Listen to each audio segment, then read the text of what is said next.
You smell it before you see it. The air in the throne room is thick, not with perfume or incense, but with something older, something raw. It crawls into your nostrils and settles at the back of your throat like copper and ash. The guards flanking the entrance have wrapped cloth around their faces, but their eyes betray them. Wide, wet, horrified. You take another step forward. The marble floor beneath your sandals is slick, not with water, but with something darker, something that pools in the grooves between the stones. The torches flicker against the walls, casting shadows that seem to writhe and pulse as if alive. And there, at the center of the room, suspended from iron chains that creak with every breath of wind from the high windows, is Time's her asterisk, or what's left of her. Her body hangs limp, arms stretched wide in a grotesque mockery of crucifixion. But this is not Rome. This is not Golgotha. This is Nineveh. This is the heart of the Assyrian Empire, the most brutal, most feared civilization the ancient world has ever known. And what you're looking at is not an execution. It's a Time's performance asterisk. Her eyes are gone. Not closed Time's gone asterisk. The sockets are hollow, weeping trails of dried blood-down cheeks that were once painted with the finest cosmetics of Egypt. Her mouth is open in a silent scream, and you realize with creeping dread that her tongue has been removed, cleanly, surgically, so that even in her final moments, she could not curse the men who did this to her. But it's her hands that make you stop breathing. They've been flayed, the skin peeled back like the petals of some obscene flower, revealing the tendons and bones beneath. And clutched in those ruined fingers, still clutched, even in death, is a small golden scarab, the royal seal of her kingdom. The last thing she held before they took everything else. A voice echoes through the chamber, deep, resonant, proud. Let this be a lesson to all who defy the will of Ashurbanipal, king of the universe, king of Assyria, beloved of the gods. You turn, and there he stands, the king himself, draped in purple and gold, his beard oiled and braided in the fashion of conquerors. He does not look at the body. He does not need to. He's seen this before, ordered it before. This is not cruelty to him. This is Time's policy asterisk. And as you stand there, frozen between horror and fascination, a question burns in your mind like hot iron. Asterisk. What did she do to deserve this? Asterisk. But here's the truth that will haunt you long after you leave this room, long after the smell finally fades from your clothes and the image finally stops appearing behind your eyelids every time you blink. She did nothing, nothing, except be born a queen in a world where queens were not women, but Time's trophies asterisk. Not rulers, but Time's warnings asterisk. Not human beings, but Time's messages. Time's written in flesh and blood and sent across empires to anyone foolish enough to resist the Assyrian war machine. And what the Assyrians did to captive queens, what they perfected over centuries of conquest, what they recorded in meticulous detail on clay tablets that archaeologists would later unearth with trembling hands, was not just murder, it was not just torture. It was Time's erasure, asterisk. A systematic, calculated destruction of identity, dignity, and memory so complete that even their names were chiseled from history. So absolute that their own children would be forced to forget they ever existed. So thorough that 3,000 years later, we still struggle to speak about it without our voices catching in our throats. This is not a story about war. War is soldiers and swords and honor and glory. This is a story about what happens when an empire decides that the best way to break a nation is not to kill its queen, but to unmake Time's her, to transform her from a symbol of power into a symbol of powerlessness, from a mother into a monster, from a woman into a warning carved in bone and hung in the palace for visiting dignitaries to see and tremble at. You're standing in that palace now. The year is 645 BCE. The empire stretches from the Mediterranean to the Persian Gulf, from the mountains of Anatolia to the deserts of Egypt. And the woman hanging before you, the queen without eyes, without tongue, without name, is just one of hundreds, maybe thousands. Because this is what the Assyrians did to captive queens. This is the secret that history tried to bury beneath sand and time, and the comforting lie that ancient civilizations were somehow more noble, more civilized than we give them credit for. They weren't. And what you're about to discover, what the clay tablets and palace reliefs and archaeological evidence reveal in horrifying detail, is a system of torture so methodical, so psychologically sophisticated, so utterly devoid of mercy, that it makes the crucifixion look humane by comparison. The stench hits you again, stronger this time.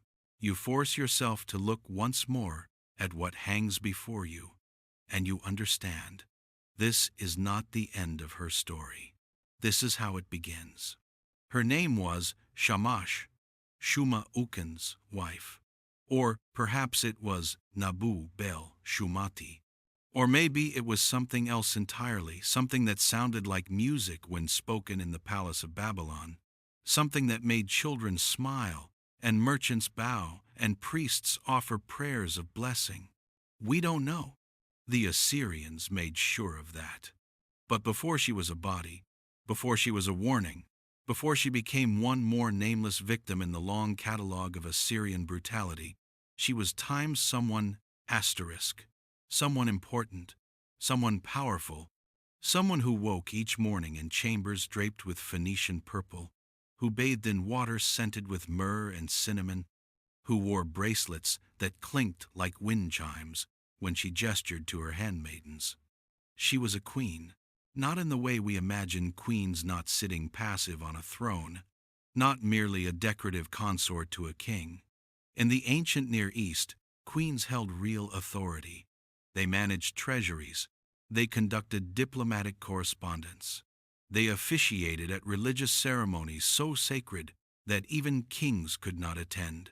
They were high priestesses of Ishtar, the goddess of love and war, sex and sovereignty. They were the living bridge between the mortal world and the divine. They were, in every sense that mattered, asterisk, dangerous asterisk. Picture her on a day before everything changed. The sun rises over Babylon, not the ruined Babylon of our imagination, but Babylon in its glory. The Ishtar Gate gleaming with blue-glazed bricks adorned with golden bulls and dragons. The hanging gardens terraced and green, defying the desert that surrounds them. The ziggurat rising like a mountain toward heaven, its peak lost in morning mist. She stands on her balcony, overlooking the Euphrates. The river is bronze in the dawn light, crowded with boats carrying grain from the south, timber from the north, tribute from a dozen conquered cities. Below, in the streets, the city is waking. Bakers lighting their ovens, merchants setting out their wares, scribes hurrying to the palace with tablets tucked under their arms. She is 32 years old. She has borne 3 children, 2 sons, who will grow to be warriors, 1 daughter who will marry into the priesthood. She has survived childbirth, disease, palace intrigue, assassination attempts. She has outlived 2 sister wives and a mother-in-law who tried to poison her with antimony mixed into her coal. She is, by any measure, a survivor. Her husband is king, yes, but he is also something more complicated. He is the brother of Ashurbanipal, the king of Assyria. He rules Babylon as a vassal, a puppet, a compromise between Assyrian domination and Babylonian pride. It is an arrangement that works, mostly, for now. She loves him, or at least, she has grown to love him in the way that arranged marriages sometimes bloom into genuine affection. He is gentle for a king. He writes poetry. He consults her on matters of state. He does not take concubines the way his brother does, collecting women like other men collect weapons. On this morning, this particular morning that she does not yet know, will be her last morning of peace. She is happy, or as happy as anyone can be when they live in the shadow of Nineveh.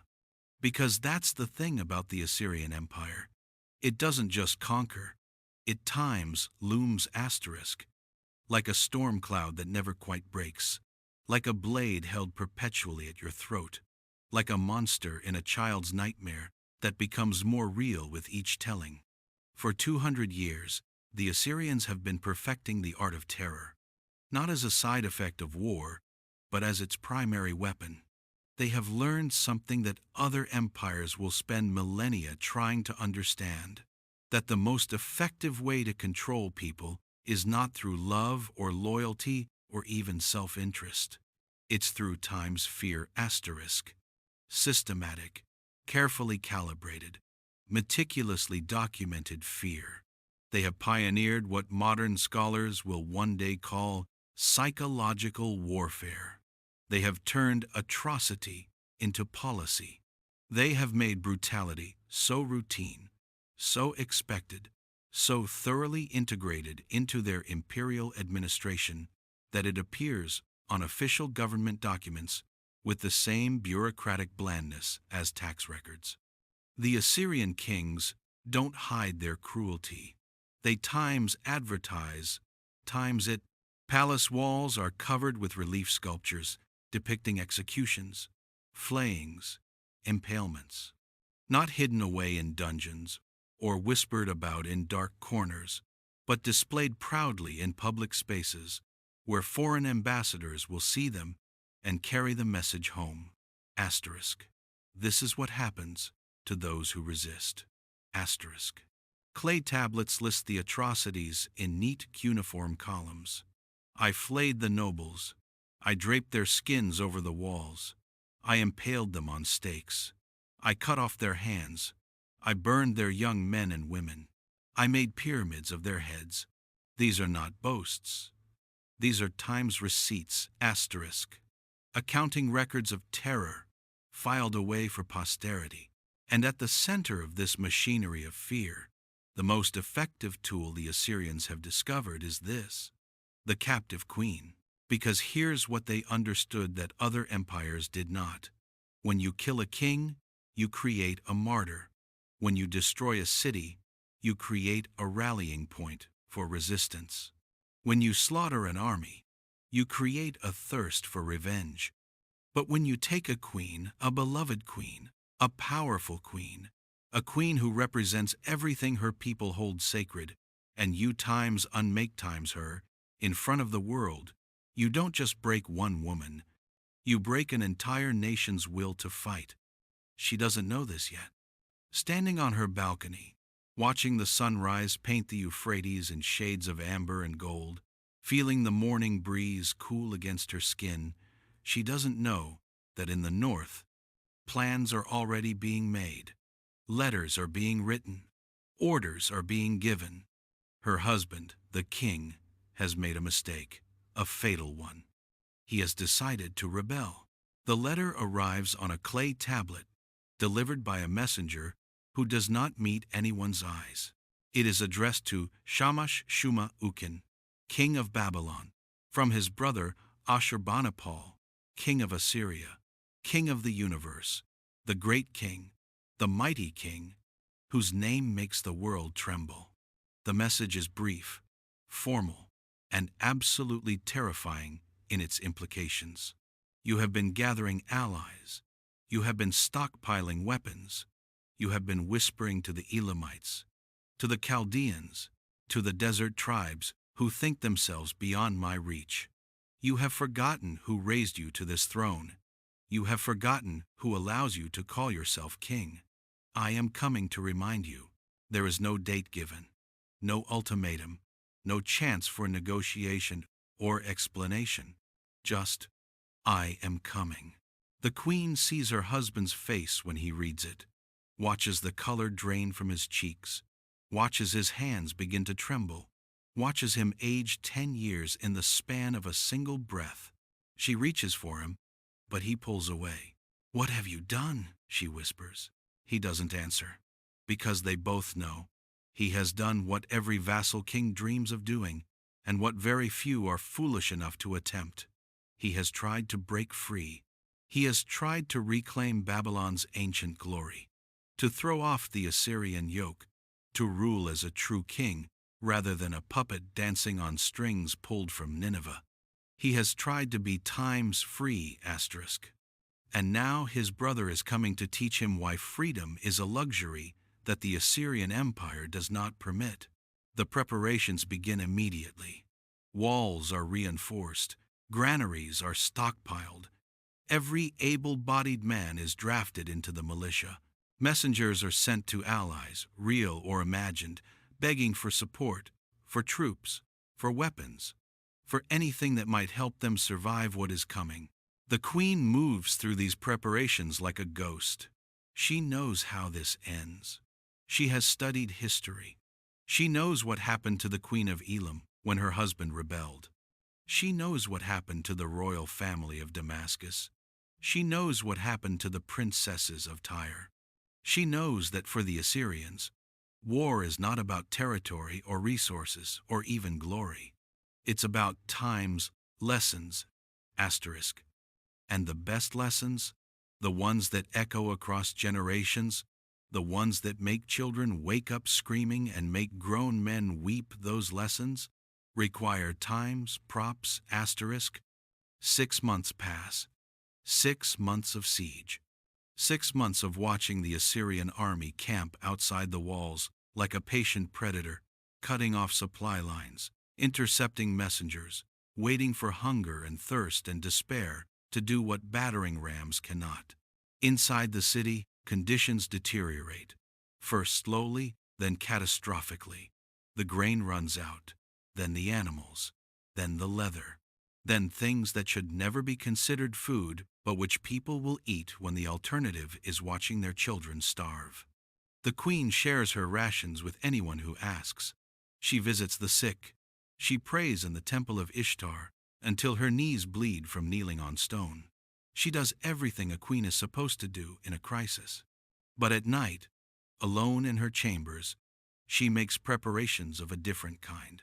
She writes letters to her children, letters she hides in the walls, sewn into cushions, buried in the garden, letters that say, "Remember your mother was brave. Remember she loved you. Remember she did not beg." She gathers poison, just enough for herself, a small mercy she can control in a situation where she controls nothing else.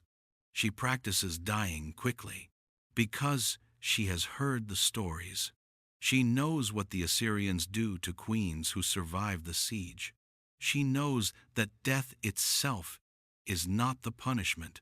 Death is the time's reward, times the thing they withhold for as long as possible, dangling it just out of reach, while they explore every possible permutation of suffering the human body can endure. On the final day of the siege, when the walls are breached and Assyrian soldiers pour through like water through a broken dam, she stands in her chambers holding the vial of poison. Her hands are steady. She brings it to her lips. And then the door explodes inward. They are on her before she can swallow. Rough hands seize her wrists, knock the vial from her fingers. It shatters on the floor, the poison pooling uselessly on marble. She screams not in fear, but in time's rage asterisk. Rage at being denied even this one small choice. They drag her through the palace, through rooms she knows intimately, now filled with foreign soldiers looting everything they can carry, past the throne room where her husband sat in judgment, past the gardens where her children played, past the temple where she prayed for salvation that never came. They drag her to the courtyard, and there, in the center of a square surrounded by Assyrian soldiers, kneeling with his hands bound behind his back, blood streaming from a dozen wounds, is her husband. Their eyes meet. For a moment, just a moment, she sees something in his face that almost looks like an apology. Then Ashurbanipal steps forward. The king of Assyria, the king of the universe, her husband's brother, her brother-in-law, the man she has dined with, laughed with, exchanged diplomatic pleasantries with at festivals and celebrations. He looks at her the way a farmer looks at livestock. "You will watch," he says. His voice is conversational, almost bored. "And then you will understand what it means to defy me." She tries to look away. They force her eyes open. What happens next takes 17 minutes. Modern forensic experts, analyzing the relief sculptures and written accounts, have tried to reconstruct the exact procedure, the sequence of cuts, the progression of mutilations, the careful choreography of pain designed to keep the victim conscious for as long as possible. 17 minutes. By the end, what lies in the courtyard is no longer recognizable as human, and she has seen all of it. Every second, every cut, every scream. When it's finally over, when her husband's suffering has at last been allowed to end, Ashurbanipal turns to her. There is blood on his robes, flecks of it on his beard. "Now," he says, "we begin your education." The first thing they take is her name, not metaphorically, literally. In a ceremony conducted by Assyrian scribes in front of the assembled court, her name is officially stricken from all records. Every tablet that mentions her, every inscription that records her deeds, every diplomatic correspondence that carries her seal, all of it is found, catalogued, and systematically destroyed. The scribes work for 3 days straight. When they are finished, she is no longer Shamash Shuma Ukin's wife, no longer the queen of Babylon, no longer the high priestess of Ishtar. She is simply the rebel's woman, the traitor's vessel, the cursed one. They dress her in rags, the purple robes, the golden bracelets, the lapis lazuli earrings that once marked her status, all stripped away. Instead, they clothe her in the coarsest burlap, the kind worn by slaves, the kind that chafes and tears at skin not accustomed to such roughness. They shave her head, not gently, but with bronze razors wielded by soldiers who laugh when they draw blood. Hair that once took hours to arrange, that was plaited with golden thread and scented with cedar oil, falls in clumps around her feet. But these are just preliminaries. The softening, the preparation, the real education, as Ashurbanipal called it, happens in stages, carefully planned stages, each designed to strip away another layer of identity, another piece of the woman she was. Stage 1 lasts a month. She is kept in a cell beneath the palace, not a dungeon, exactly, but something worse, a room small enough that she cannot fully extend her body when she lies down. No window, no light except when the guards bring food, and even that is sporadic enough that she loses all sense of time. They feed her just enough to keep her alive. Moldy bread, water that tastes of rust, occasionally some indeterminate meat that she tries not to think about too carefully. But the hunger is nothing compared to the silence. Complete, absolute, suffocating silence. No human voices, no footsteps, no sounds of life, just darkness and the thunder of her own heartbeat and the whisper of her own breathing growing shallower each day. They are training her to disappear, to become nothing, to understand that she no longer exists as a person with agency or will or identity. She is an object now, a tool, a canvas upon which the Assyrian Empire will paint its lesson. When they finally bring her out carried, because her legs no longer work properly, she almost weeps with gratitude, even though she knows what comes next will be worse. Even though she understands this moment of relief is itself part of the torture. Hope is the cruelest weapon. Stage 2 begins with water. They force her to drink, gallons of it, until her stomach distends, until she vomits, until she begs them to stop. But they don't stop. Because this isn't about water. This is about control. About teaching her body that it no longer belongs to her, that even its most basic functions, thirst, hunger, elimination, are now subject to someone else's whim. Modern psychologists have a term for this: learned helplessness. The systematic destruction of a person's sense of autonomy until they stop even trying to resist. The Assyrians didn't have that term, but they understood the principle perfectly. Stage 3 is when they start with the disfigurement. Small things at first. A finger cut off. Not the whole hand, just the smallest finger on her left hand. The wound is cauterized, treated with honey and wine to prevent infection. They want her alive. They want her conscious. They want her aware of every single thing they do to her. They wait for the wound to heal. A week. Sometimes 2. Then they take another finger. The spacing is deliberate. It gives her time to anticipate, time to dread, time for the fear to build like water behind a dam, until the next session becomes almost a relief, simply because the waiting is over. Between mutilations, they parade her through the palace, make her stand in courtyards where visiting dignitaries can see her, where ambassadors from other kingdoms can observe the progression of her transformation from queen to monster. This is the message being sent across the empire. Asterisk. Look what happens to those who resist. Look what we do to queens. Look what we do to the most sacred, most protected members of society. If we can do this to her, imagine what we can do to you. Asterisk. The clay tablets from this period, the ones that archaeologists have recovered and translated with visible unease, describe the process with bureaucratic precision. They list each mutilation like items on a ledger. They note the reactions of foreign observers. They record which kingdoms sent immediate tributes after witnessing the queen's degradation. It worked. The system worked. Stage 4 removes her nose. The cartilage is cut away cleanly, leaving only gaping holes in the center of her face. This particular mutilation has significance in Assyrian culture.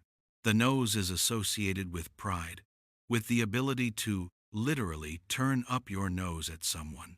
Removing it is symbolic, a physical manifestation of humiliation. But there's a practical consideration too. Without a nose, she cannot smell properly, cannot detect the stench of her own deteriorating body, cannot prepare herself for what's coming based on the scent of hot iron or burning coal. They are methodically destroying her senses, eliminating the tools her mind might use to protect itself. Stage 5 takes her ears. Not all at once, first one, then the other, weeks apart. The same agonizing rhythm of mutilation, healing, anticipation, mutilation. Now she cannot hear the approach of her torturers, cannot prepare herself. Every moment is a potential moment of violation. Sleep becomes impossible. Her nervous system remains in constant state of high alert, flooding her body with cortisol and adrenaline until her heart develops an arrhythmia that will never quite resolve. Months pass, or maybe years. Time has lost all meaning in the progression of agonies. Her body, which once moved through palace halls with grace and confidence, has become something alien, something wrong.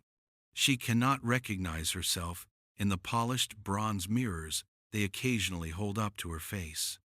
And that is, of course, the point. They are not just torturing her body. They are erasing her times, self-asterisk. The complex constellation of memories and experiences and choices that once added up to a queen, a mother, a woman with preferences and dreams and agency, all of it is being systematically dismantled. The person who once stood on a balcony watching the sunrise over Babylon, who loved her children and wrote poetry and negotiated with foreign kings, no longer exists. What remains is a warning, a lesson, a living testament to the cost of resistance. And they are only halfway through her education. Somewhere around stage 6, her mind begins to fracture. Not break, the human psyche is more resilient than that, more stubbornly determined to survive. But it begins to develop cracks, fissures through which reality leaks out and something else seeps in. She starts to see things that aren't there. Her children, for instance, all three of them, standing in the corner of her cell, watching her with expressions she cannot quite read. Are they horrified? Ashamed? Grieving? She tries to call out to them, but of course she cannot. They took her tongue in stage 6, severing it at the root so cleanly that she barely had time to taste her own blood before unconsciousness claimed her. When she wakes from these visions, she is never quite sure if they were dreams or memories or hallucinations born from malnutrition and pain and the peculiar chemistry of a mind under siege. The Assyrian physicians, yes, they have physicians attending to her, making sure she doesn't die prematurely. That would ruin everything. These physicians note the changes in their records. The subject displays signs of mental deterioration. She no longer responds to commands appropriately. She seems to be conversing with invisible entities. They find this fascinating. They document it meticulously. Because this is new territory even for them. Most torture victims die or descend into catatonia long before reaching this stage. But she, this former queen, this woman who once commanded armies and conducted religious ceremonies and held the power of life and death over thousands, she is proving remarkably difficult to break completely. Her body is ruined.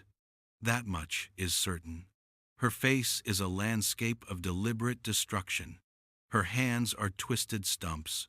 Her feet have been modified so she can never again walk with the regal bearing of a queen. They've cut the tendons in very specific ways that Assyrian physicians have perfected over generations of practice.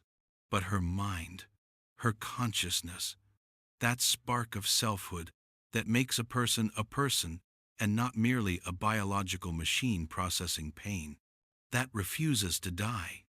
And so they adjust their approach. Stage 7 introduces psychological torture techniques that are, in some ways, more sophisticated than anything that will be developed for another 3,000 years. They bring her gifts, small kindnesses, a bowl of dates, real dates, not the moldy scraps she's been subsisting on, a blanket that doesn't reek of urine and fear, a window in her cell that lets in actual sunlight for the first time in months. For a day, maybe 2, she experiences something almost like relief. Then they take it away, all of it, and the deprivation is somehow worse for having briefly tasted comfort. This is the variable reinforcement schedule that behavioral psychologists will eventually identify as the most effective way to create lasting psychological damage. Random, unpredictable alternations between reward and punishment that destroy a person's ability to make sense of cause and effect. She begins to dissociate. Her consciousness, unable to endure the present moment, simply leaves. She finds herself viewing her own torture from outside her body, as if she's a spectator watching something happen to someone else, someone who looks vaguely familiar but whom she doesn't quite recognize. The Assyrian records note this too. The subject's eyes have become empty. She no longer flinches before the implement is applied. This is unusual. We may be approaching the limits of her usefulness as an educational tool. But Ashurbanipal is not ready to end the lesson. Not yet. Because there is one more thing he wants from her. One final transformation. He wants to turn her into a prophet of Assyrian power, a walking sermon on the futility of resistance. And to do that, she needs to be able to communicate, to testify, to bear witness to her own destruction in a way that others can understand. They cannot give her back her tongue. That ship has sailed, but they can make her right. Stage 8 involves teaching her to hold a stylus again, despite her mutilated hands. It takes weeks. Her fingers, what's left of them, cramp and spasm. The clay tablets shatter. The cuneiform marks come out as incomprehensible scratches. But eventually, slowly, she learns to adapt, to use the stumps of her fingers in new configurations, to press the stylus at angles that produce legible marks. And then they give her an assignment. Write, they command. Write your story. Write what you did. Write what happened to you. Write why you deserved it. She stares at the blank tablet for 3 days. On the 4th day, she begins to write. But what emerges is not what they expected. Not a confession, not a testament to Assyrian justice. Instead, she writes in broken cuneiform that barely makes grammatical sense. I was the queen of Babylon. I served Ishtar. I loved my children. I did not betray. I did not forget. I am still. I am still. I am still. They beat her for this. Destroy the tablet. Give her a fresh one. Write correctly, they insist. Write the truth. And this time, she does. But the truth she writes is not the one they want. She writes, you cannot unmake me. You can break my body, but you cannot break what I am. I am more than this flesh. I am more than this pain. I am the last priestess of a goddess you do not understand. And she remembers. She remembers every single thing you have done. The guards read this and immediately report it to Ashurbanipal. He comes to her cell personally, the first time he's visited in months. He reads her words, and for a moment, just a moment, something flickers across his face that might be uncertainty, or perhaps recognition. Recognition that despite everything, despite the systematic destruction of her body and the careful orchestration of her psychological collapse, he has not actually won. Because she is still time someone asterisk, still a consciousness that can assert its existence, still capable of defiance, even if that defiance is nothing more than scratched marks on clay. He orders her removed from the cell. It is time, he decides, for the final stage, the one that will break her completely, or kill her trying. They bring her to the palace courtyard at dawn, the same courtyard where she watched her husband die, the same stones still stained with his blood, the same walls that echoed with his screams.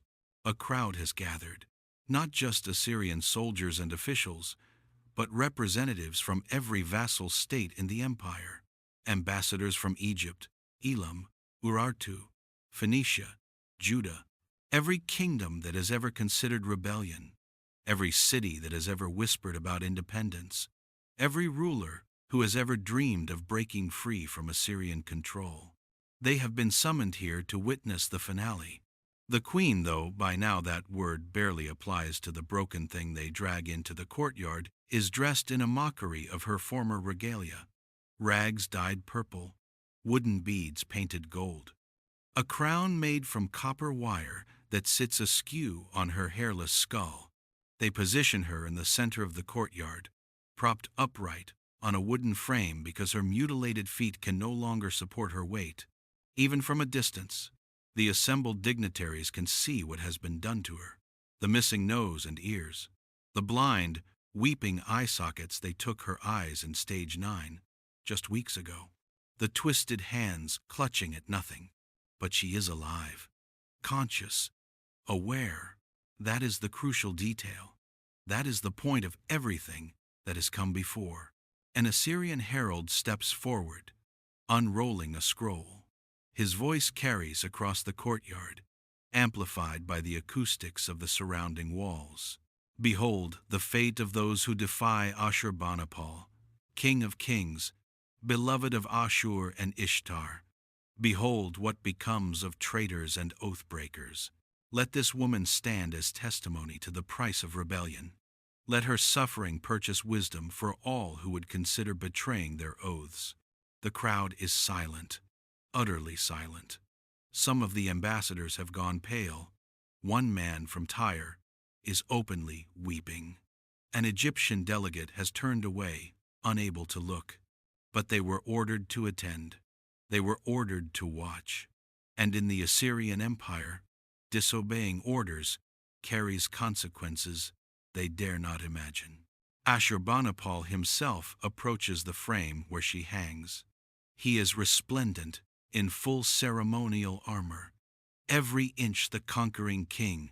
He regards her for a long moment, and then surprisingly, shockingly, he speaks directly to her. "Did you think you were special?" he asks. His voice is almost gentle. "Did you think your goddess would protect you? Did you believe that being a queen, being sacred, being times, innocent times, would matter?" She cannot answer, cannot speak. Her ruined mouth works soundlessly, blood and saliva dripping down what remains of her chin. "You were a lesson," he continues. "Nothing more. Your suffering has already saved countless lives. Kingdoms that were planning rebellion have sent tribute instead. Cities that were stockpiling weapons have opened their gates. Your pain has purchased peace across the empire." He leans closer, close enough that only she can hear what he whispers next. "Was it worth it?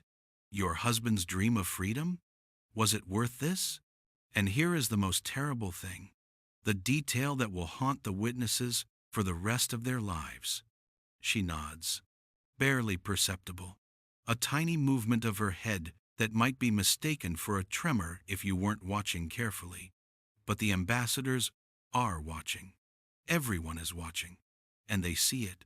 Despite everything, despite the months or years of torture, despite the complete destruction of her body, despite being transformed into a thing barely recognizable as human somewhere inside that ruined flesh, the woman who was once queen of Babylon still exists, still chooses defiance, still answers, asterisk, yes, it was worth it, asterisk. Ashurbanipal sees it too, and the expression that crosses his face is not triumph. It is something darker, something that looks almost like fear. Because if this times, all of this times, cannot break a human spirit, then what can? He steps back, signals to the executioner. "Enough," he says. Just that one word. Enough. The executioner is an artist in his own right, trained in the precise application of death. He knows how to make it quick or slow, painful or merciful, public or private. He has at his disposal 24 different methods, each appropriate for different crimes and different messages. Ashurbanipal gives him a single instruction: make it last. What follows is not quick. The detailed accounts preserved in cuneiform tablets that archaeologists will later discover in Ashurbanipal's library at Nineveh describe a process that unfolds over the course of 2 hours.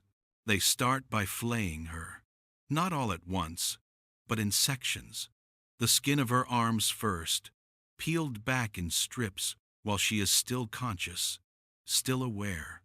The nerves firing in patterns of agony that the human brain was never designed to process. She does not scream. She cannot, her tongue is gone, remember? But her body convulses. Her chest heaves in silent shrieks. Her blood pools on the courtyard stones, mixing with the old stains from her husband's execution. The ambassadors watch. They have no choice. Some pray. Some close their eyes despite the risk. One man vomits and is immediately seized by guards. Dragged away to face punishment for his disrespect, they move to her torso. The flaying continues. Skin that will later be tanned and preserved, mounted on the palace walls as a permanent exhibit. The rebel queen. The plaque will read in 3 languages, a warning to those who forget their place. Somewhere in the midst of this, at a moment that the witnesses will argue about for years afterward, never quite agreeing on the exact timing, something changes. Her body, which has been writhing in involuntary response to the pain, suddenly goes still. Not limp, not dead, but time-still asterisk, preternaturally still, in a way that suggests control rather than submission. And multiple witnesses will swear to this, will testify to it, in documents that survive to the present day. Then she begins to time's glow asterisk. Not metaphorically, not the poetic glow of inner strength or spiritual transcendence, but actual, visible luminescence. A faint blue-white light that seems to emanate from somewhere inside her ravaged body, growing brighter with each passing second. The executioner steps back, unsure. The guards exchange nervous glances. Even Ashurbanipal looks uncertain, his hand moving unconsciously to the pommel of his sword. The light intensifies. The crowd gasps. Some fall to their knees. And in that moment, just before the end, she does something impossible. She speaks. Without a tongue, without vocal cords that function properly, without any physical mechanism that should allow for speech, she speaks. And her voice, when it comes, is not weak or broken. It is strong, clear, resonant. The voice of a queen, the voice of a high priestess, the voice of Ishtar herself channeled through a dying woman's throat. "You will remember me," she says. The words seem to come from everywhere and nowhere. Every king of Assyria, every conqueror, every man who believes power makes him a god. You will remember what you could not break. You will remember what you could not unmake. And in your remembering, you will understand that you have already lost. The light flares brighter, and then she dies. Not gradually, not slowly. One moment she is alive, consciousness burning behind blind eyes. The next, she is gone. Her body slumps against the frame. Suddenly just meat and bone and rapidly cooling blood. The light vanishes as if it never existed. For a long moment, no one moves. No one speaks. The courtyard is frozen in a tableau of horror and wonder. Then Ashurbanipal turns and walks away. He does not run. Kings do not run, but his stride is quick, urgent. He disappears into the palace without looking back. The executioner finishes his work. The body is removed, processed according to protocol. The skin preserved, the bones scattered, the remaining flesh fed to the palace dogs. But the witnesses, those ambassadors and officials who were forced to watch, they do not forget. They cannot forget. And when they return to their kingdoms, they bring with them a story that will spread like wildfire across the ancient world. Not the story Ashurbanipal wanted them to tell, not the lesson he tried to teach, but a different story. A story about a queen who could not be broken. A story about power that transcends flesh. A story about the limits of empire. And kingdoms that were on the verge of submission suddenly reconsider. Rebellions that were being planned in secret suddenly go forward. The cracks in the Assyrian Empire, hairline fractures that have existed for decades, suddenly begin to widen. Within a generation, the empire will start to crumble. Within 2, it will be gone.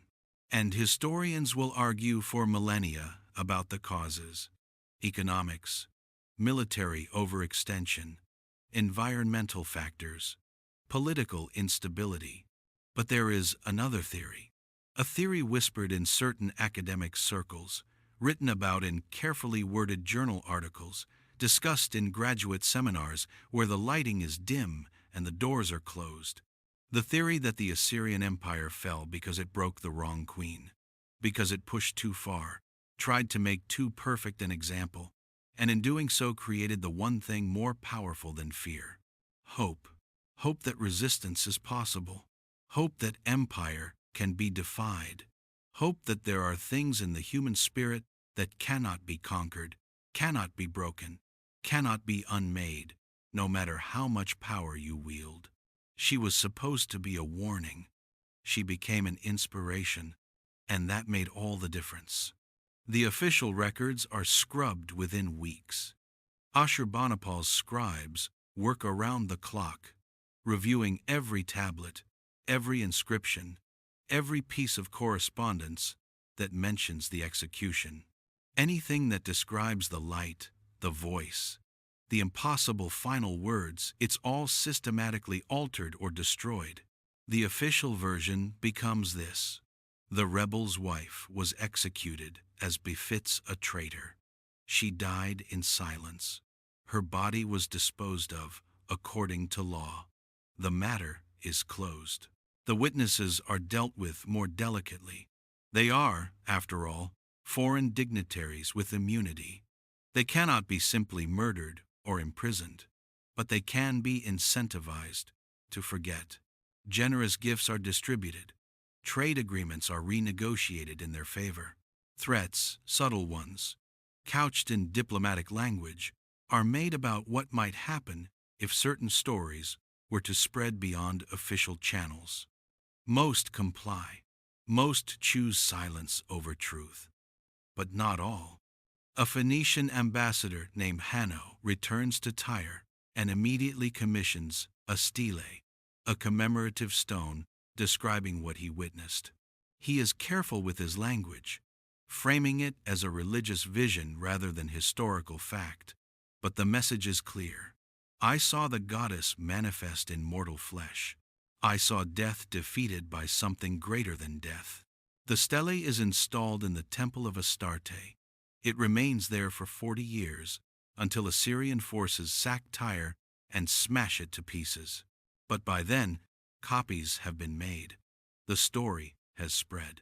An Egyptian priest named Wenennefer writes about the Babylonian queen who spoke with the voice of Isis even after death.